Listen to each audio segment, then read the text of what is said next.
Are you? I hope everyone is fine. बच्चों, मैं आज आपको 8वीं कक्षा का जो तीसरा पाठ है डॉक्टर राजा रामन्ना, इसके बारे में मैं आपको बताती हूँ। बच्चों, इस पाठ में आने वाले जो जो शब्दार्थ हैं, जो जो कठिन शब्द हैं और जो डॉक्टर राजा रामन्ना को मिले हुए पुरस्कार हैं, पूरा मैं बोर्ड पर लिख चुकी हूँ। बच्चों, आइए इसे एक बार हम अच्छे से पढ़ लेंगे। इधर देखिए बच्चों, शब्दार्थ। ऊजरा का मतलब होता है शक्ति, दास्ता का मतलब होता है गुलामी, परीक्षण का मतलब होता है प्रयोग, संशोधन का मतलब होता है खोज, हिचड़ा का मतलब होता है खींचे रहना, पुरस्कार का मतलब होता है इनाम, सदैव का मतलब होता है हमेशा, स्मरणीय का मतलब होता है याद रखने योग्य, प्रदान करना का मतलब होता है देना, अद्भुत का मतलब होता है निराला। बच्चों, ये था इस पाठ में आने वाले शब्दार्थ। अब आइए बच्चों, इस पाठ में आने वाले कठिन शब्द में मैं बोर्ड पर लिख चुकी हूँ, इसे एक बार हम अच्छे से पढ़ लेंगे। इधर देखिए बच्चों, कठिन शब्द: स्वतंत्रता, चुनौतियां, प्रगति, आत्मनिर्भर, योजनाएं, शक्तिशाली, कृषि, विज्ञान। बच्चों, ये था इस पाठ में आने वाले कठिन शब्द। जो पुरस्कार है मैं पाठ में अंत में बताऊंगी। बच्चों, इस पाठ को समझाने से पहले मैं आपको एक बार पाठ अच्छे से पढ़कर सुनाती हूँ, आप गौर करके सुनना। बच्चों, इधर देखिए, डॉक्टर राजा रामन्ना संकलित। स्वतंत्रता के बाद भारत के सामने कई चुनौतियां थी। सदियों की दासता से देश बहुत पिछड़ गया था। हर क्षेत्र में प्रगति की आवश्यकता थी। अब देश को आत्मनिर्भर बनाना था। इसके लिए भारत सरकार ने कई योजनाएं बनाई। इन्हीं योजनाओं के कारण आज भारत शक्तिशाली राष्ट्र बनकर उभरा है। इन योजनाओं द्वारा कृषि, विज्ञान, चिकित्सा, तकनीकी, ऊर्जा आदि क्षेत्रों में देश ने अत्यंत उन्नति की है। देश को स्वावलंबी व सशक्त बनाने में कई महान वैज्ञानिकों ने अपना योगदान दिया है। इन्हीं महान वैज्ञानिकों में से एक है कर्नाटक के डॉक्टर राजा रामन्ना जी। राजा रामन्ना जी का जन्म 28 जनवरी सन 1925 को कर्नाटक के तुमकुर नगर में हुआ था। उनकी प्राथमिक तथा माध्यमिक शिक्षा बेंगलुरु के बिशप कांटन हाई स्कूल में हुई थी। इन्होंने मद्रास के क्रिश्चियन कॉलेज से स्नातक पदवी प्राप्त की। लंदन के किंग्स कॉलेज से पीएचडी की उपाधि प्राप्त की। इस प्रतिभावान वैज्ञानिक ने देश की उन्नति में अपना महत्वपूर्ण योगदान दिया है। देश की प्रगति के लिए परमाणु ऊर्जा क्षेत्र में सुधार की आवश्यकता को समझकर भारत के प्रसिद्ध वैज्ञानिक डॉक्टर होमी जहांगीर भाभा ने परमाणु संशोधन केंद्र की स्थापना की। सन 1966 डॉक्टर भाभा के निधन के बाद डॉक्टर राजा रामन्ना जी को अणु संशोधन केंद्र में एक महत्वपूर्ण कार्य सौंपा गया। इनके नेतृत्व में एक गोपन समिति परमाणु बम की रचना व कार्य में जुट गई और इसका फल सामने आया। सन 1974 में भारत ने राजस्थान के पोखरान में 6 अणु विस्फोट किए और इसके बाद भारत विश्व का एक प्रमुख अणुशक्ति संपन्न राष्ट्र बनकर उभरा। भारत अणुशक्ति का प्रयोग अपनी सुरक्षा व ऊर्जा के क्षेत्र में करता है। डॉक्टर राजा रामन्ना जी विज्ञान के साथ साथ संगीत में भी रुचि रखते थे। वे एक अद्भुत पियानो वादक भी थे। इन्होंने देश विदेश में संगीत के कई कार्यक्रम प्रस्तुत किए, जिन्हें दुनिया भर में सराहा गया। संगीत के अतिरिक्त इन्होंने देश की राजनीति में भी अपना योगदान दिया है। सन 1990 में श्री विश्वनाथ प्रताप सिंह जी की सरकार में डॉक्टर राजा रामन्ना रक्षा मंत्रालय के राज्य मंत्री थे। सन 1997 में वे राज्यसभा के सदस्य मनोनीत किए गए। विज्ञान, संगीत, राजनीति के अद्भुत मेल के व्यक्तित्व के धनी राजा रामण्णा जी के कंधों पर देश के कई वैज्ञानिक संशोधनों की जिम्मेदारी थी। डॉक्टर राजा रामण्णा की सेवाओं को देखकर इन्हें कई पुरस्कार तथा उपाधियों से सम्मानित किया गया। आपको सन 1963 में शांति स्वरूप भटनागर पुरस्कार, सन 1968 में पद्मश्री की उपाधि, सन 1973 में पद्म भूषण की उपाधि, सन 1976 में पद्म विभूषण की उपाधि आदि प्राप्त है। आइए बच्चों, अब इस पाठ के बारे में मैं आपको समझाती हूँ। बच्चों, डॉक्टर राजा रामण्णा, इस पाठ का जो आशय है बच्चों, प्रस्तुत पाठ में कर्नाटक के महान वैज्ञानिक डॉक्टर राजा रामण्णा के व्यक्तित्व तथा उनकी महान साधना पर प्रकाश डाला गया है। मतलब बच्चों, जो कर्नाटक, जो हमारा देश है बच्चों, भारत, हमारा राज्य कर्नाटक के महान वैज्ञानिक, उसमें से एक है डॉक्टर राजा रामण्णा के जो व्यक्तित्व और उनके जो किए हुए साधना पर इस पाठ में प्रकाश डाला गया है बच्चों। अब आइए इस पाठ को समझाती हूँ। इधर देखिए, स्वतंत्रता के बाद भारत के सामने कई चुनौतियां थी। स्वतंत्रता के बाद भारत के सामने, ನಮ್ಮ ಭಾರತದ ಎದುರುಗಡೆ ತುಂಬಾ ಚಾಲೆಂಜ್ ಅನ್ನ ಇಟ್ಟಿದ್ರು। सदियों की दासता से देश बहुत पिछड़ गया था। सदियों की दासता का मतलब होता है बच्चों गुलामगिरी। सदियों का ಶತಮಾನಗಳಿಂದ ಬಂದಿರುವಂತ ಗುಲಾಮಗಿರಿಯಿಂದ ನಮ್ಮ ದೇಶ ತುಂಬಾನೇ ಕಿಚಡ್ मतलब कीचड़ आ गया था, ತುಂಬಾನೇ ಹಿಂದೆ ಇತ್ತು। हर क्षेत्र में प्रगति की आवश्यकता थी। ಪ್ರತಿಯೊಂದು ಕ್ಷೇತ್ರದಲ್ಲೂ ಸಹ ನಮಗೆ ಯಾವುದರ ಅವಶ್ಯಕತೆ ಇತ್ತು? ಪ್ರಗತಿ ಅವಶ್ಯಕತೆ ಬೇಕಾಗಿತ್ತು। अब देश को आत्मनिर्भर भी बनाना था। ಈಗ ನಮ್ಮ ದೇಶವನ್ನು ಸಹ ನಿರ್ಮಾಣವನ್ನ ಸಹ ಮಾಡಬೇಕಾಗಿತ್ತು। इसके लिए भारत सरकार ने कई योजना बनाई। ಅದಕ್ಕೋಸ್ಕರ ನಾವು ಭಾರತ ಸರ್ಕಾರ ಅನೇಕ ಯೋಜನೆಗಳನ್ನ ಮಾಡಿದ್ರು।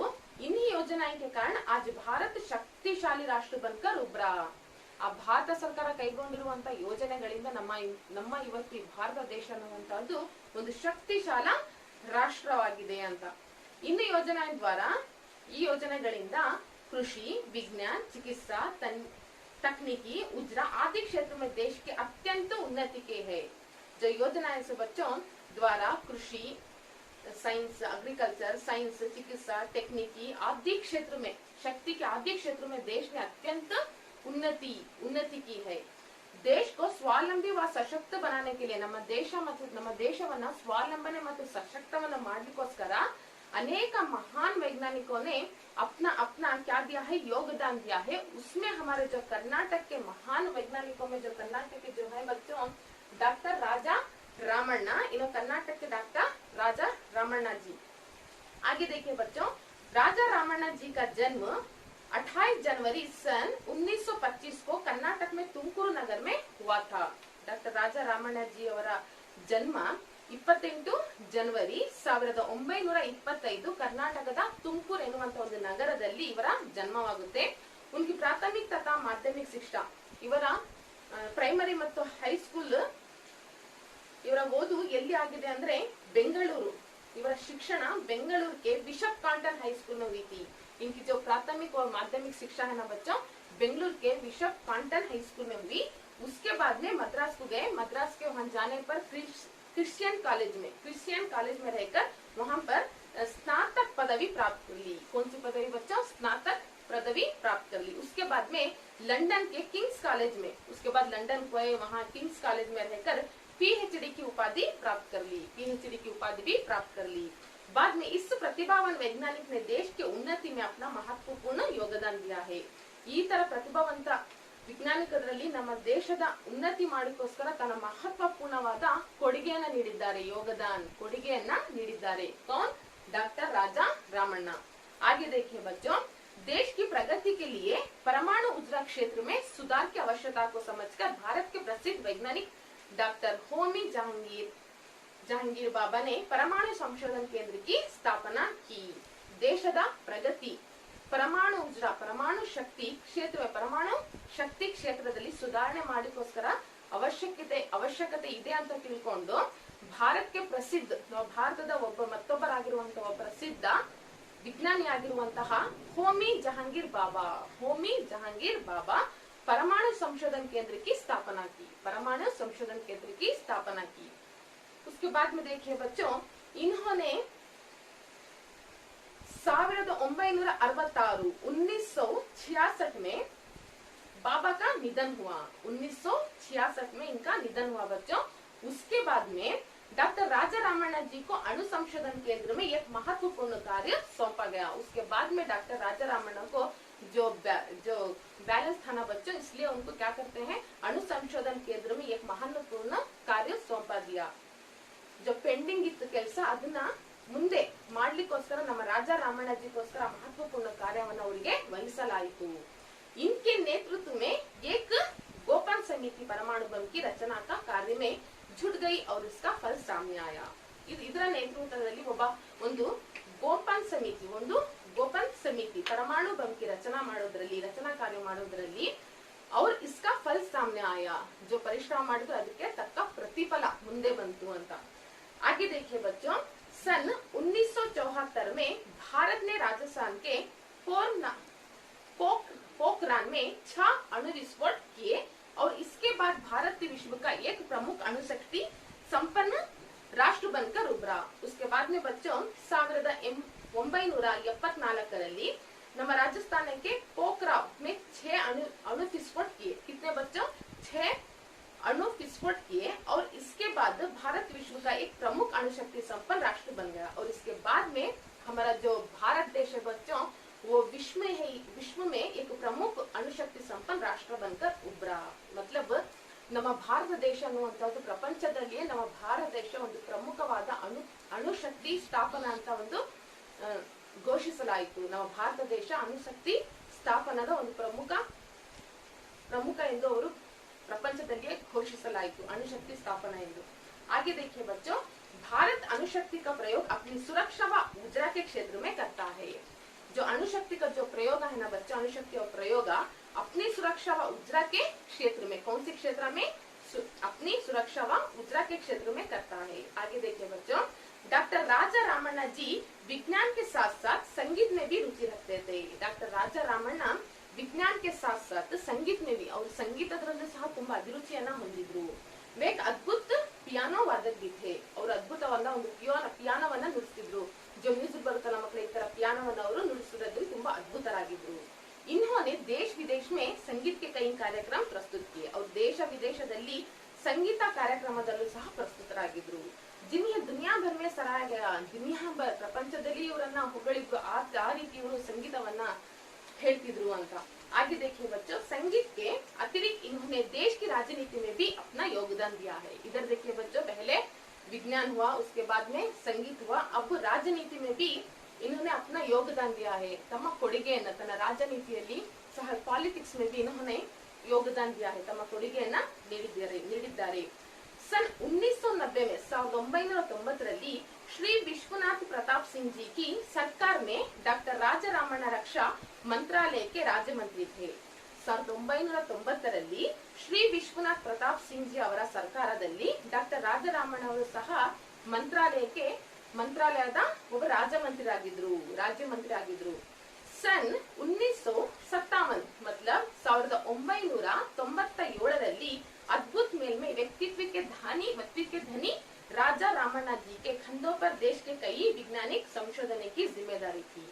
उन्होंने साइंस, नेक्स्ट संगीत, नेक्स्ट राजनीति में भी बहुत अपना योगदान दिया है ना बच्चों। इसलिए राजा रामण्णा जी के कंधों पर ಅದಕ್ಕೋಸ್ಕರ ರಾಜಾ ರಾಮಣ್ಣ ಅವರ ಭುಜದ ಮೇಲೆ ತುಂಬಾ ದೇಶದ ಹಲವಾರು ವೈಜ್ಞಾನಿಕ ಸಂಶೋಧನೆ ಮಾಡೋದ್ರ ಜವಾಬ್ದಾರಿಯನ್ನ ಇಟ್ಟಿದ್ರು। ಯಾರ ಮೇಲೆ? ಡಾಕ್ಟರ್ राजा रामण्णा ಅವರ ಮೇಲೆ। नेक्स्ट देखिए बच्चों, डॉक्टर राजा रामण्णा की सेवाओं में देखकर इष्टेल्ला साधने ಮಾಡಿದ್ಮೇಲೆ ಅವರಿಗೆ ಪುರಸ್ಕಾರ ಸಿಗಲೇಬೇಕಲ್ವಾ। उसके वास्ते बच्चों इनको कई पुरस्कार तथा उपाधियों से सम्मानित किया गया। ಕೆಲವೊಂದು ಪುರಸ್ಕಾರಗಳನ್ನು ಕೊಟ್ಟು ಇವರ ಸನ್ಮಾನವನ್ನ ಮಾಡಲಾಯಿತು। ಅದು ಯಾವ ಪುರಸ್ಕಾರ? कोई जो है बच्चों, आपको इनको सन 1963 में 1963 में इधर देखिए जो बच्चों जो पुरस्कार उनको दिया गया है, मैं बोर्ड पर लिख चुकी हूँ। इधर देखिए 1963 में शांति स्वरूप भटनागर पुरस्कार दिया गया। उसके बाद में बच्चों 1968 में पद्मश्री की उपाधि दी और उसके बाद में बच्चों 1973 में पद्म भूषण की उपाधि मिली। पद्म भूषण की उपाधि मिली, पहले पद्मश्री, उसके बाद में पद्म भूषण, उसके बाद में 1976, तो बच्चों 1976 में पद्म विभूषण की उपाधि मिली। देखो बच्चे, इनको जो पुरस्कार मिले हैं मैं बोर्ड पर लिखी हूँ। इष्टेल्ल ಇವರಿಗೆ पुरस्कार ಸಿಕ್ಕಿತು, ಯಾರಿಗೆ? डॉक्टर राजा रामಣ್ಣ ಅವರಿಗೆ। बच्चों ये था इस पाठ डॉक्टर राजा रामण्ण के बारे में। बच्चों इस पाठ में आने वाले जो भी शब्दार्थ हैं और कठिन शब्द है और जो उनको मिले पुरस्कार है, पूरा मैं बोर्ड पर लिख चुकी हूँ। बच्चों इसे एक बार घर में बैठकर अच्छे से प्रैक्टिस कर लीजिए। मैं अगले फिर एक नए लेसन में मिलती हूँ, तब तक के लिए धन्यवाद।